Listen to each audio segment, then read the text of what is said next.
국민의힘이 6.3 국회의원 재보궐선거 선거구 9곳에 대한 후보자를 모집한 결과 정진석 전 대통령실 비서실장과 이진숙 전 방송통신위원장 등 친윤 핵심 인사들이 대거 공천을 신청한 것으로 나타났습니다. 국민의힘 공천관리위원회는 후보자 신청 마감 뒤 보도자료를 통해 공천을 신청한 25명의 명단을 공개했습니다.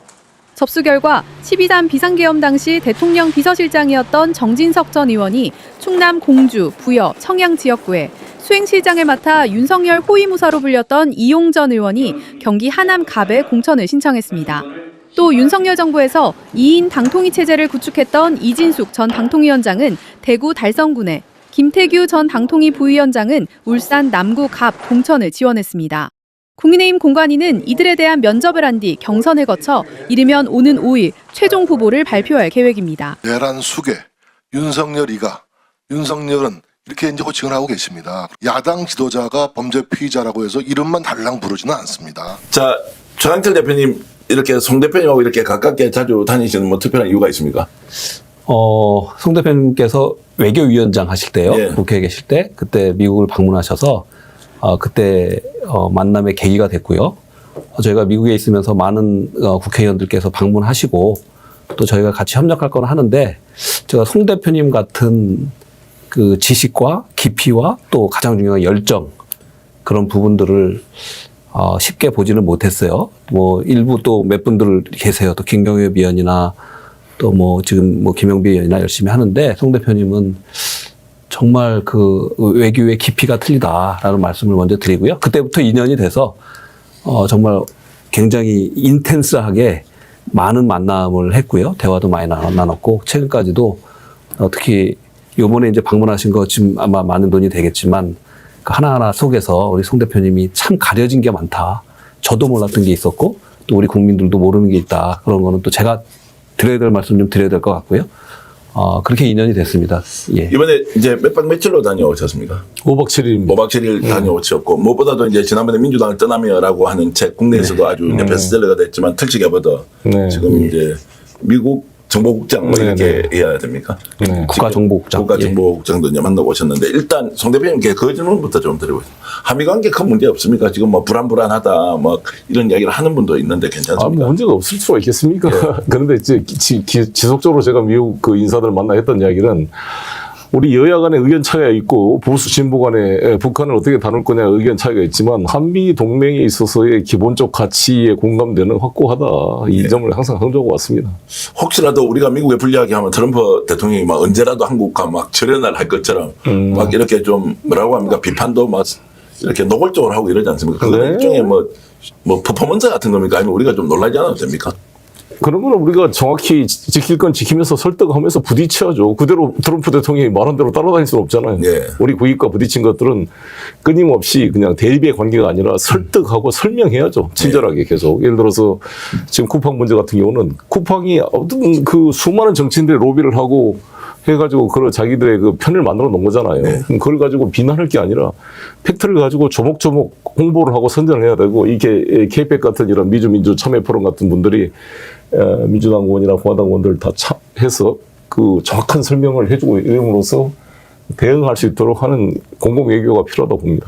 근데 뭐 쿠팡 문제 말씀하셨으니까 바로 이제 좀 질문을 드리면 미국의 하원 의원 60명이 한국 정부 상대로 쿠팡이나 한 기업의 뭐 국내법 위반에 대해서 한국 정부가 제재를 하고 있는 뭐 당연한 것인데 여기에 대해서 이게 뭐 한미 정상의 문제가 있을 수 있으니까 조심 먹어라 뭐 이런 식으로 하는 게 너무 이상해서 그렇죠. 그 정도 로비가 강한 것인지 아니면 그게 실제로 미국의 주장을 좀 일말이라도 우리가 좀 이해할 만한 대목이 있는 것인지요. 그렇게 돈을 많이 쓴 거죠, 로비회사에. 예. 미국은 로비가 합법화되어 있기 때문에 국회의원 뭐 1인당 로비 회사가 한 두세 개가 되는 거죠.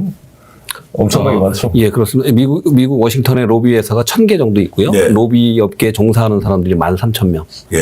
그 정도 되고요. 실제로 그런데 핵심적인 로비하는 펌은 한 300개 정도가 된다고 보는데 쿠팡이 그 로비 회사도 썼을 뿐더러 또 그 하버드 대학이라는 그 김범서 회장의 인맥을 통해서 그 자기 그 지사들의 주요 포지션에 하버드 출신들을 로이어 출신들을 임명을 해요. 그래서 그 사람들로 하여금 또 이제 그 로비의 기본적인 데는 관계를 맺는 건데 2024년, 25년 동안 자료에 의하면 쿠팡이 한 1,000만 불 정도, 한 150억 정도를 썼다는 로비 자금으로 근데 저희가 참 이게 참 나쁜 게 쿠팡이 사실은 미국에서 3천만 개 이상의 개인정보가 누락됐다는 거는 거의 회사 망할 정도로 없어질 거예요, 아마. 네네. 우리가 정확한 사례가 페이스북 사례, 캐피탈이라는 사례가 아주 미국에 나와 있잖아요. 그런데 쿠팡에서 미국에서 보고할 때 그 SEC에 보고하게 돼 있는데 금융범죄는 이런 거는 아주 중범죄인데 거기를 숨겨서 3천 개만 누락이 됐다. 나머지는 시비하지 않은 거다. 경미한 걸 누락했다고 잘못 보고한 거예요. 그러니까 이거를 우리 정부든 의회든 아니면 우리 시민단체든 아니면 K-POP 같은 단체들에서 정확한 팩트들을 전달할 수 있어야 되는데 우리가 그게 좀 부족했던 거고요. 그래서 지금이라도 늦지 않았으니까 지금 54명의 공화당 의원들이 한 겁니다.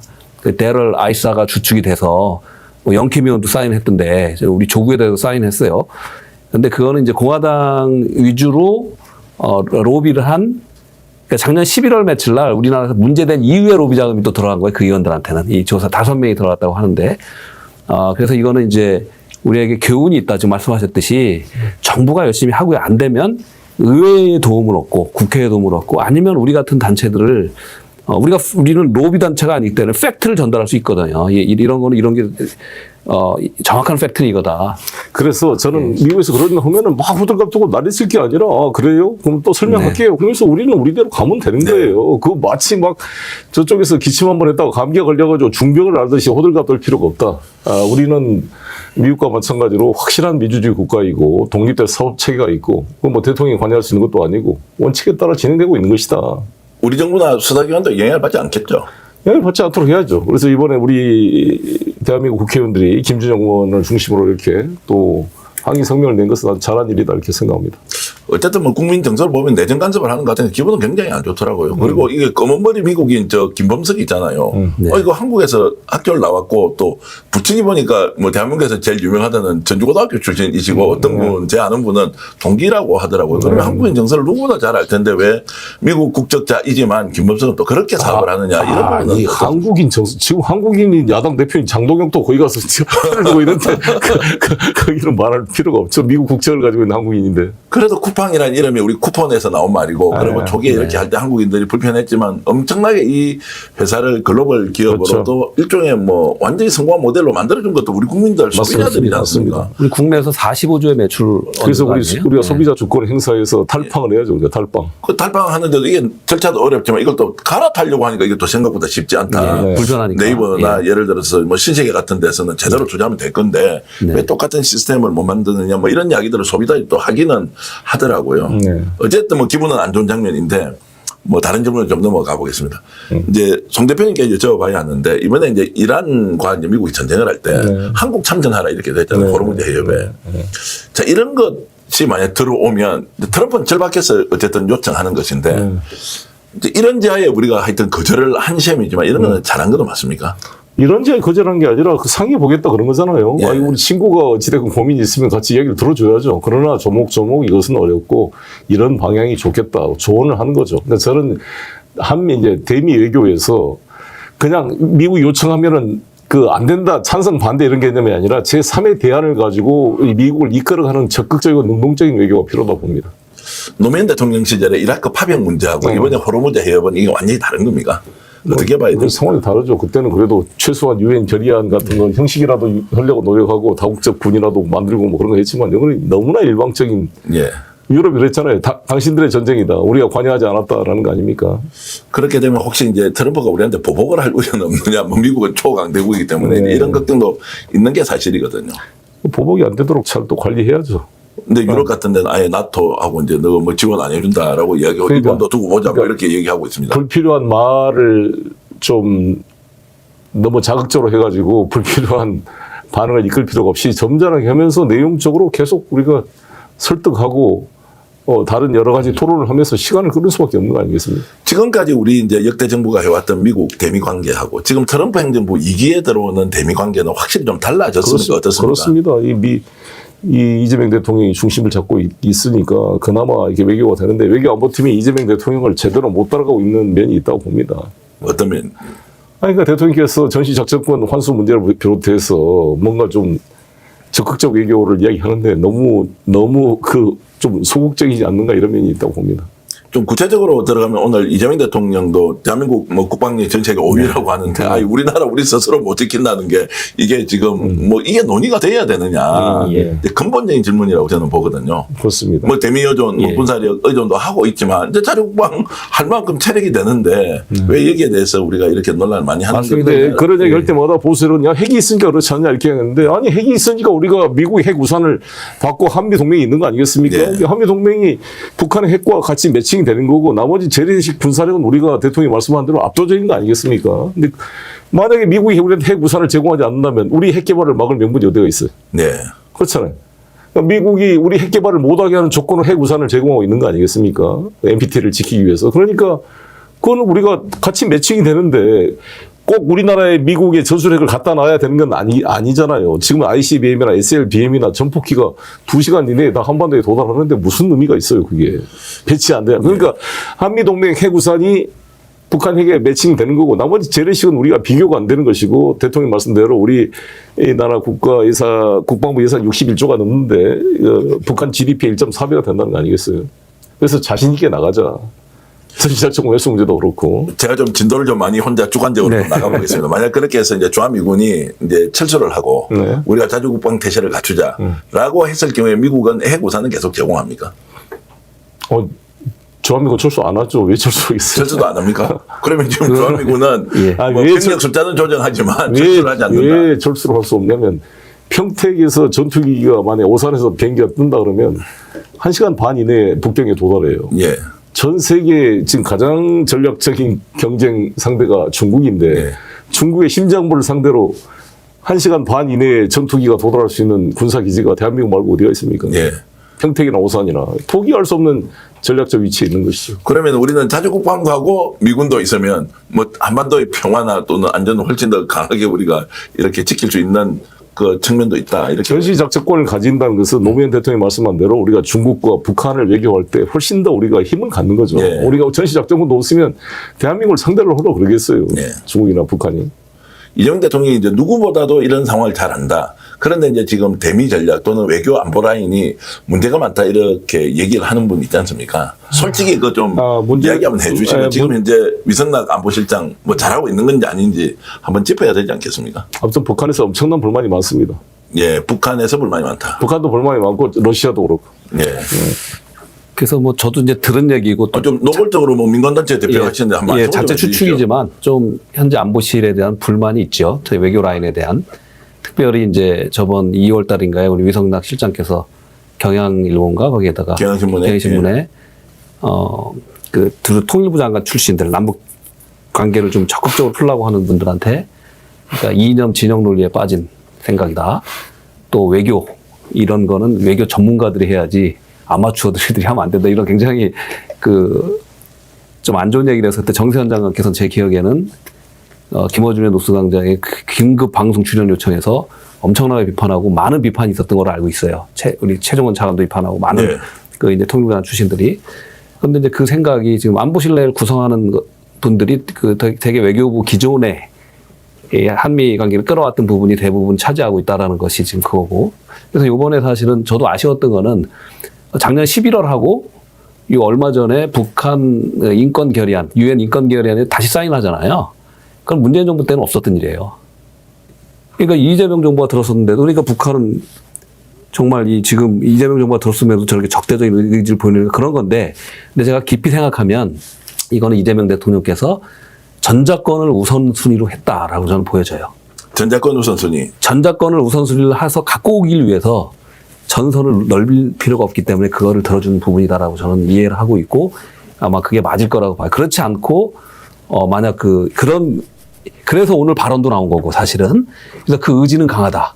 그래서 하나씩이라도 실용적으로 실리를 취하는 부분을 갖기 위해서 전선을 다각적으로 넓히지 않은 거라고 저는 보는데 어쨌든 간에 유엔 인권 결의안에 다시 그거를 찬성표를 던진 건 북측에서 가장 싫어하는 그죠? 북을 악마화하는 그런 거에서 문재인 정부 때도 안 했다는 거잖아요. 근데 그런 것도 하나하나 가는데 또 하나는 제가 볼 때는 안보실장이 사실 핵심인데 지금 뭐 자원외교나 요번에 그 UAE나 이런데 비서실장을 보내시거나 좀 이렇게 분산을 시키잖아요. 그래서 약간 그런 부분도 있지 않나라는 게 제 생각에 보여지는데 그럼에도 불구하고 북측이 좀 이렇게 이 장단을 맞춰주는 기가 쉽지 않은 정도의 좀 이렇게 눈에 딱 띄는 뭐 대북 정책가 나오지 않는 부분이 좀 아쉬운 거죠. 송 대표님께 질문 드리기 전에 잠깐만 이거 제가 이제 좀 반박하듯이 질문 드리면 네. 이재명 대통령은 인류 보편의 가치로서 인권 문제 누구든지 존중받아야 한다. 예. 그러니까 북한 인권 문제도 마찬가지. 네. 그런 관점에서 이것은 이제 국정 철학이나 기조 방향으로 봤을 때 동의해줬다 이렇게는 볼 수가 없습니다.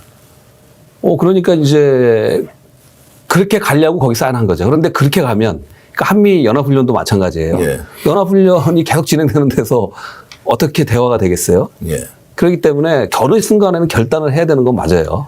그런데 그 결단이 제가 볼 때 이재명 대통령은 지금은 국내 내치 모든 국내 개혁들을 앞세우면서 어느 시점에서는 남북관계를 풀라고 이제 시도하지 않겠나 보는데 그게 특히 이제 전작권 부분에서 굉장히 강하고 또 하나는 그 이 핵 추진 이 잠수함 예, 예. 부분에 있어서 굉장히 강하신 것 같다. 그렇게 이해가 됩니다, 저는. 위성락 실장에 대해서 실제로 좀 교체까지 고려해야 될 만큼 지금 좀 뭔가 좀 구조적으로 좀 한계 왔다 이렇게 보시면 그 정도 상황은 거의 저 언급하기는 그렇고요. 예. 일단은 북한 인권 문제는 저는 가장 핵심이 북한의 생존권적 인권 문제다. 예. 그 북한에 대한 접촉을 통해서 그들의 실질적 삶을 개선시키는데 도와주는 걸로 해야지. 아니 알리바이용으로 인권 선언한다고 그게 무슨 인권 개선에 도움이 됩니까? 네. 그래서 제일 싫어요. 낙인 찍기에 불과하고 낙인 찍기. 북한을 오히려 인권 개선에 노력을 하는 것을 오히려 저해하는 요소가 되는 건데 네. 그게 무슨 불필요한 것 아닙니까 이게? 저는 그래서 실질적인 인권 개선은 북한을 개방시켜서 변화시키고 그들 속에 접촉을 통해서 북한이 경제적으로 좀 더 생활을 자신들의 인민들의 생활을 개선할 수 있도록 도와주는 것이 인권 개선이다. 네. 저는 이렇게 생각합니다. 매우 실용적으로 이제 딱 네, 근데 정하고 대표님 이해가 오늘도 됐습니다. 이제 이 대통령께서 중요한 발표를 하잖아요. 네. 난 그래서 방점을 오히려 전작권을 갖고는 우선시를 둔 것 같다라는 게 이제 제 생각이에요. 네. 근데 그것도 오를 수도 있어요.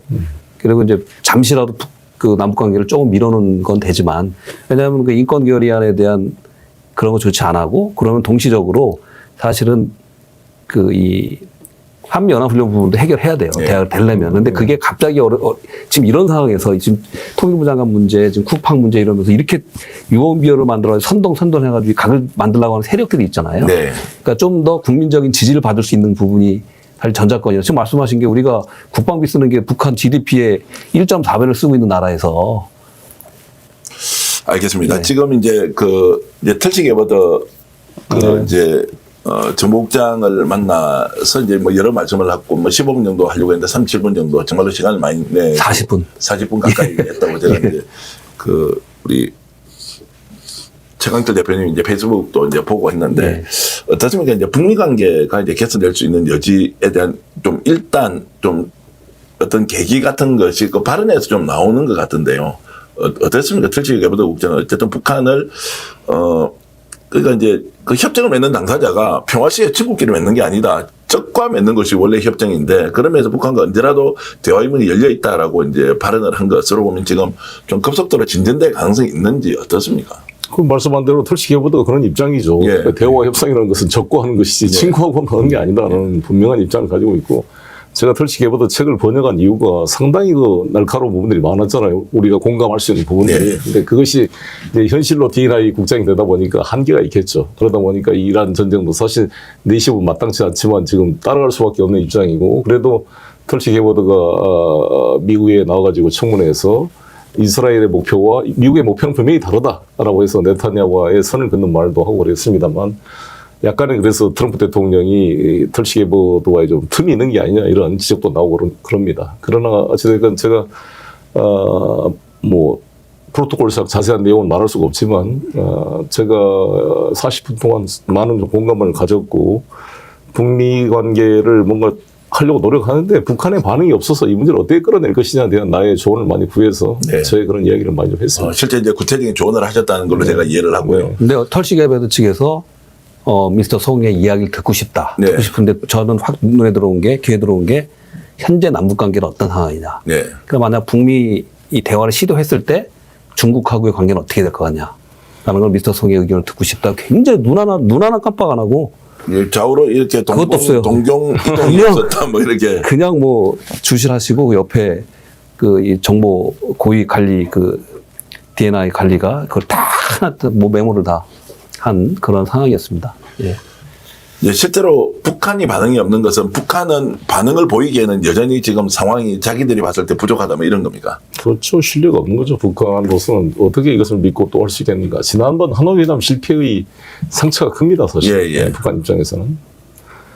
그래서 저는 이 북한하고의 신뢰는 말로 되는 게 아니라 뭔가 성과를 해야 되는데 예 중에 하나가 북한에 대한 여행 금지를 철폐시켜서 미국인의 여행을 허용해 주는 것. 특히 예. 우리 재미교포들의 이산 가족들이 많잖아요. 예, 예. 미국 국적을 가지고 있는 한국인들이 북한이 고향이고 이산 가족들 만날 수 있게 해주면 일단 그것으로 좀 물꼬가 트이는 건데 예. 그것조차도 국무부는 아주 소극적이에요. 이게 국무부 관리들한테 맡겨서 해결된 게 아니고 어쨌든 간 정무적으로 예. 이걸 판단해서 선행 조치를 해야 된다. 예를 들어서 이재명 대통령께서 일방적으로 확성기 금지해버리고 삐를 안 보내고 이걸 선행적으로 하고 또 이번에 드론 보낸 거 사고도 그러니까 일단 반응이 좀 있는 거잖아요. 예, 예. 마찬가지로 저는 미국이 국무부가 아직도 아주 소극적이더라고요. 이제 국무부 쪽 이야기 들어보니까. 그러나 저는 전향적으로 여행 금지 조치를 철폐할 필요가 있다. 누구야 그때 죽은 오토 원비어. 오토 원비어 그건 물론 잘못된 이야기지만 예. 이렇게 따지면 지금 이스라엘에서 팔레스타인 애들 죽인 것 이번에 이란에 180명 여자 학교를 폭격에 죽은 사건부터 얼마나 많습니까? 근데 그 오토 원비어 그 사건 하나 가지고 이렇게 장기간 할 문제냐? 우리도 금강산 관광에 박광자 씨 그 사건 하나 가지고 네. 이걸 막아버린 거잖아요. 그래서 저는 김대중 대통령 시절에 서해 교전이 있었음에도 불구하고 개성공단 금강산 관광을 막지 않고 유지했던 그런 지혜와 끈질김이 필요한 게 아닌가. 근데 미국 국무부는 이런 데에서 소극적인 것이 이제 유엔 제재나 뭐 이런 것 때문에 그렇습니까? 어떤 거죠? 아니면 정서적으로 북한 저거는 그냥 아예 뭐 악의 축이다 이런 생각이 그렇죠. 그렇죠. 정권이 바뀌어도 일단 이 우리나라 외교부 관리와 마찬가지로 미 국무부는 관성이 있는 것이고 그래서 트럼프 대통령이 과감하게 김정은을 만난 것도 사실 획기적인 일 아닙니까? 예. 3번이나 만났다는 거. 그래서 좀 그래도 김정은 위원장이나 이쪽에서는 트럼프 대통령 개인에 대한 그 우호적 감정은 아직 남아 있는데 그 밑에 이 국무부나 이런 실질적 조치에 대한 이 불신이 커요. 우리나라도 마찬가지입니다. 이재명 대통령의 언급에 대해서는 약간 기대를 하고 있는데 실무 쪽에서 하는 거에 대해서는 전혀 공감이 안 된다는 게 지금 똑같거든요. 네. 북이 바라봤을 때 대한민국 정부나 미국 정부를 봤을 때. 참 대통령이 마음대로 할 수도 없다 그죠? 이게 관료 체계 하에서는 그쪽에서도 의견을 내서 뭔가 그래서 인사가 중요하죠. 예, 대통령 뜻을 가지고 자기가 독자적으로 실천할 수 있는 필요한 거죠. 예를 들어서 제가 이야기했잖아요. 문재인 정부 초기에 그 개성공단 기업인들이 공단 방문 한번 하고 싶다고 수차례 방북 신청했는데 우리나라 통일부 장관이 4번인가 5번 그를 거부했어요. 네. 내가 물어봤어 그때 조 누구였죠? 조 장관님한테. 예. 한미 워킹 그룹에서 뭔가 싫어하니까 안 했다는 거예요. 그래서 제가 예를 들어 제가 그때 뭐 저 아니라도 누구 좀 더 과감한 분이 장관이었다면 뭘 그걸 물어봐 그냥 허가해주고 통보해주면 되지. 그렇죠. 보내놓고 제가 근데 뭐 제가 화가 나서 장관님한테 어느 나라 장관입니까? 예, 예. 아니 우리나라 기업인들이 자기 기업 지금 기회가 녹슬었는지 한번 보러 가고 싶다는 거를 미국의 허락을 받고 사인해주면 이게 뭐 통감 정치도 아니고 예. 그냥 사인해주고 통보해주면 되는 거지. 이번에 이제 그 미중 정상회담은 5월 14일, 15일 1박 2일로 지금 열리기로 돼 있지 않습니까? 여기에서 지금 뭐 중국발로 나오는 얘기는 이번에 이제 왕이 외교부장이 북한도 갔고 네. 그리고 이제 김정은도 오고 이재명 대통령도 초대해서 아예 북경에서 엄청난 이벤트가 열릴 수도 있을 것이다. 또는 혹시라도 그런 기대를 해도 되겠는지 먼저 좀 여쭤보면 어떻습니까? 절대 안 할 것입니다. 예. 북한은 북경을 의존해서 절대 하지 않을 것이고 예. 북경에 절대 김정은 위원장이 갈 수가 없다고 봅니다.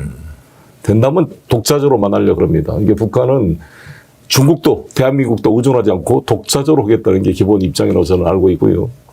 왕이 외교부장의 방문은 러시아에 대한 견제도 있는 것이고요. 네. 그러니까 지금 오늘인가요? 언론에 나왔잖아요. 그 볼로딘 러시아 연방 하원 의장이 쿨쿠스 그 전역 참전 기념관 뭐 건립하는데 그 참가했다는 거 아닙니까?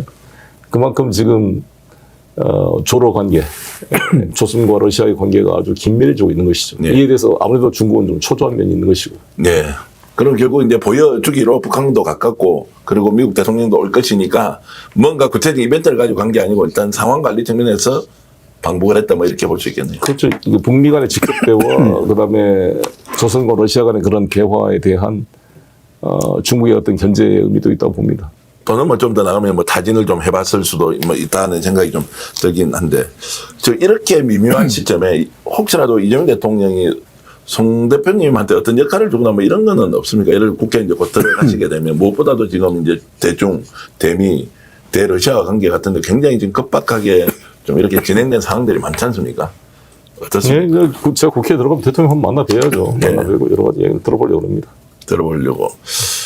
역할 상당히 클 것 같은데, 그게 뭐, 분명히 뭐가 있을 것 같고, 지금 이제 우리 이재명 정부가 이제 한반도를 둘러싼 주변국 관계에서 제일 중요하게 지금 다뤄야 할 건 어떤 겁니까? 제일 중요하게 지금 대통령이 좀 다뤄야 할 게. 근데 한미 관계가 제일 중요하죠. 한미 관계 지금 우리 온만하게 가고 있는 거 아닙니까? 그러니까 여러 가지 갈등을 있지만 그 속에서 아무튼 미국의 동의를 얻어야 한러 관계도 복원이 되는 거 아닙니까? 미국의 재무부의 오팍에서 제재 예외 규정을 둬야 됩니다. 러시아에 제가 원유 나프타를 미국과 한국의 삼각을 통해서 제가 들여오는 방안을 아주 깊게 논의를 했고요. 그런 부분도 그렇고, 그다음에 마스카 프로젝트가 1,500억 투자하게 돼 있는데 존스법에 따라 미국 영토에서 건조하지 않으면 안 되게 돼 있는데 필리 조선소에 건조하기는 너무 급박하잖아요. 그래서 제가 상무부, 국무부 관리들한테 만나서 한 이야기는 필리 조선소에다가 쉬필드를 그러니까 조선소를 만들려면 임기 다 끝난다. 아무 성과도 낼 수 없다. 지금 할 수 있는 건 뭐냐? 우리 옥포 대우조선소 옆에 그 한화 이제 오션으로 됐죠. 거기서 실제 만들어가지고 조립을 해서 윈윈으로 가야 된다. 이걸 제가 이야기했던 거고, 그러려면 존스법 예외 규정을 만들어 주든지 아니면은 특정 지역, 옥포 대우조선소의 특정 지역을 지정해서 여기서 생산되는 것은 사실상 특별 경제 구역처럼 해가지고 미국서 생산된 것과 동일한 그거를 원산지 인정 규정을 해주든지 그런 점에 대해서 좀 긴밀한 논의를 했습니다. 네. 그래서 윈윈 프로젝트로 가자. 오히려 그것은 이제 실제로 한미 간의 구체적인 성과로 좀 나올 수 그렇습니다. 있겠네요. 이제 그런 부분하고 아까 말씀한 대로 러시아 나프타 원유를 가져오는데 베리기를 통해서 오게 되면 사실 저기 호르무즈를 통과할 필요도 없잖아요. 예. 바로 동해바다로 오면 되는 거니까 이 문제에 대해서 예외 규정을 받는 건데 가장 중요한 걸림돌이 뭐냐면 지금 로보텍 그 러시아 회사가 쉐빙 LNG선 6척을 지금 이 하나오션한테 부탁해서 갈주해서 예. 건조가 완성됐어요. 예. 근데 그걸 딜리버리를 전달을 못하고 있어요. 생션 때문에. 경제 제재 때문에. 제재 때문에 못하고 있다. 이거 풀어달라는 게 러시아의 강력한 요청입니다. 근데 그 내용도 좀 논의를 미국 쪽하고 하셨습니까? 아니, 아무튼. 건의는 좀 했으니까. 그러한 부분들을 이제 자세히 말씀드렸었고, 곧 그쪽 책임자가 다음 주에 내려옵니다. 러시아에서. 그래서 제가 만나기로 돼 있고. 송 대표님 뭐 자세히 말씀드릴 수 없지만 그래도 흔적만 주면 기자들은 눈이 동그래져 갖고 야 그러면 구체적인 성과가 나오겠는데 이렇게. 그래서 여기서 제가 그래서 제가 빨리 국회에 들어오고 싶은 게 정말 이게 너무 답답합니다. 사실 제가 밖에 이렇게 있다 보니까. 그래서 제가 그때 국회로 들어오고 싶다고 했던 이유도 제가 생계형 국회의원 하려고 들어오는 게 아니라 정말 이 이재명 대통령을 옆에 도와서 할 게 눈에 막 보이는 게 한두 개 아닌데. 평소에 업무 이제 또 스타일로 보면 저희들한테 겉으로 대충 이야기해 주는 거고 속으로 뭐 굉장히 많은 일들이 구체적으로 진행됐다는 저는 직감은 충분히 있고 이제 이런 걸 보면 이제 한국 기업 그리고 미국 간에 이제 여러 가지 관계 개선뿐만 아니라 실질적으로 실용적으로 성과를 낼 수 있는 것도 상당히 많이 이제 진척시키고 있다는 건 딱 느끼겠습니다. 여기서 제가 좀 점프온 하면은 그런 거죠. 이번에 공교롭게 그 국힘당 대표가 와서 이렇게 비교가 돼버렸잖아요. 근데 처음에 저는 이제 내가 장동혁 그분이 도착한 날 저는 도착했고 그 며칠 후에 오셔서 5박 7일 저는 이제 9박 10일, 8박 10일 된 것 같은데 근데 그분 한 거랑 우리 이 송 대표님이 한 게 너무나 크게 비교가 된 거예요. 근데 처음에 와서도 그 중요한 일을 하고 다니면서도 그냥 겸손하게 뭘 안 밝히시더라고요. 그래서 제가 페이스북에 간단하게 소식만이라도 전하는 게 낫겠다 해서 올려서 아마 선화부당 그쪽 대변인님이나 이렇게 좀 이렇게 전달한 것 같은데 정말 겸손하셨고 사실 30년 차 셔먼의원하고도 많은 대화를 나눴고 또 거기에다 안 올렸지만 국무부 상무부 가서 정말 많은 얘기들 이야기 나눴고요.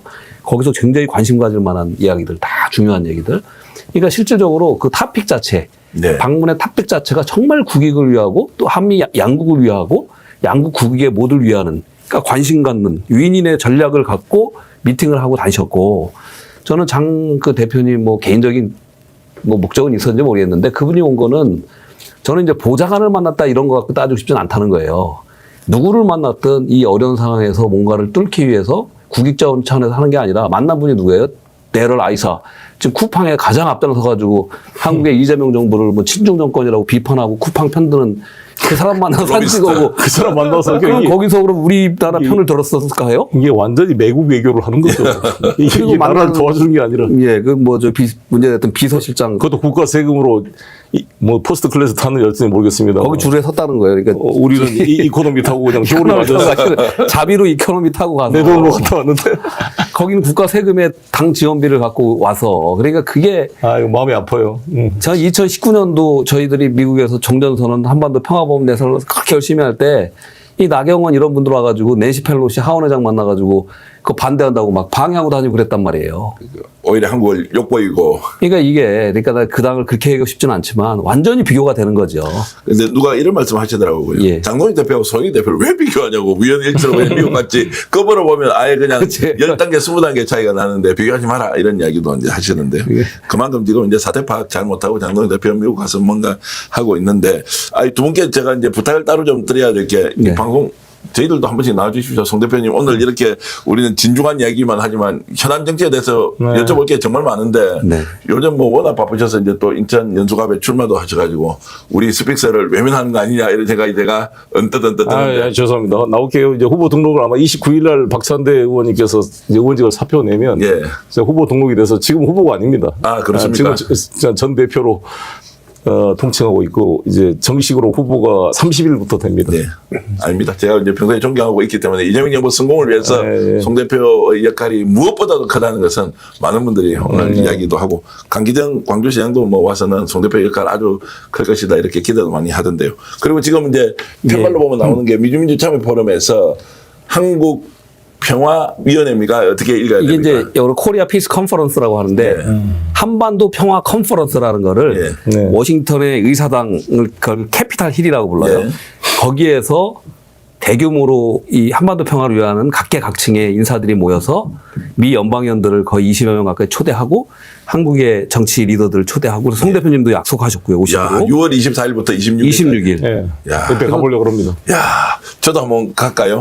여기서 몇 개 언론사가 여기서 오시겠다는 분이 있어요. 그래서 아, 그래요? 전 대표님도 이런데 오셔서 여기서 방송을 하시면 예. 뭐 일단 제가 주제 파악부터 해보고 일단 갈 수 있는지 없는지 보는데. 그래서 어쨌든 여기에 이게 사실 이 행사 때문에 윤석열 정부 때 제가 그때 문재인 정부가 저를 민주평통 미주 부의장을 임명했는데 이 행사를 했다고 막 그때 뭐 태극기 이런 사람들이 와서 뭐 최광철 빨갱이 이 행사가 왜 빨갱이에요? 평화를 위한 행사인데 이 행사를 했다고 저를 이제 불법적으로 직무정지 이렇게 해임을 시키는 행사거든요. 네. 우리는 거기에 굴하지 않았고 그 다음에 또 했고 또 이제 이재명 정부로 바뀌었지만 지속적으로 해나가는데요. 이런 게 아까 우리 대표님 말씀하셨듯이 이런 게 하나의 민간 공공외교에 굉장히 중요한 행사들이에요. 이렇게 관심을 갖고 저는 이제 이 방송을 보시는 미주 동포들이 많이 보실 텐데 우리 정기환 대표님 엄청 좋아합니다. 대표님도 항상 정기환 대표님이 부르면 와야 된다라고 말씀을 하시고 스픽스 너무 사랑하시고 아유. 저 또한 존경심이 너무 많고 또 미국에도 얼마나 많은 애청자라 그러나요? 애독자들이 있기 때문에 이거 보셔서 혹시 미국에 사시는 분들이 여유가 되신다면 6월 24일, 26일 날 꼭 워싱턴 캐피탈에 오시면 거기에 이제 저희 KPEC 단넷에 들어가시면 그 안내문들이 나와 있으니까 함께 하시면 좋겠다. 이게 바로 우리가 제가 말하는 행동하는 실천하는 평화 독립군이 돼야 된다. 그 지금 평화 독립군의 독립 자금을 예. 최강철 대표가 가장 많이 되고 계시고 사업에서 번 돈의 상당액을 본인이 이제 미주민주 참여 아니요, 지금 다 같이 십시일반 나눠서 우리 이사님들도 많이 들었고요. 네. 한 10년 동안 노력해서 한 이사님들이 거기 50명 넘게 됐고 임원들도 계셔서 다 십시일반 나눠서 하는 겁니다. 이제 존경스럽습니다. 예, 저도 평소에 존경하고 있는데 미주에 계신 우리 이제 동포 교민 여러분들께서 미주민주 참여 포럼에 더 많이 이렇게 좀 적극적으로 활동해 주시면 미국 의회에서 이제 한반도 평화 법안을 위해서 열심히 노력하는 그런 의회 의원들이 많이 있습니다. 상하원 의원들 계신데 다 지금 이제 바깥에서 우리 대한민국 핏줄을 타고난 분들이 한반도 평화를 위해서 네. 이제 엄청나게 이제 재정적으로도 또 후원하고 또 물질적 정신적 이런 지원들을 하고 있으니까 미국에 계신 분들 미주민주 참여 포럼 kpec.net 서로 들어가셔서 이번 행사에 많은 참여 부탁드리고요.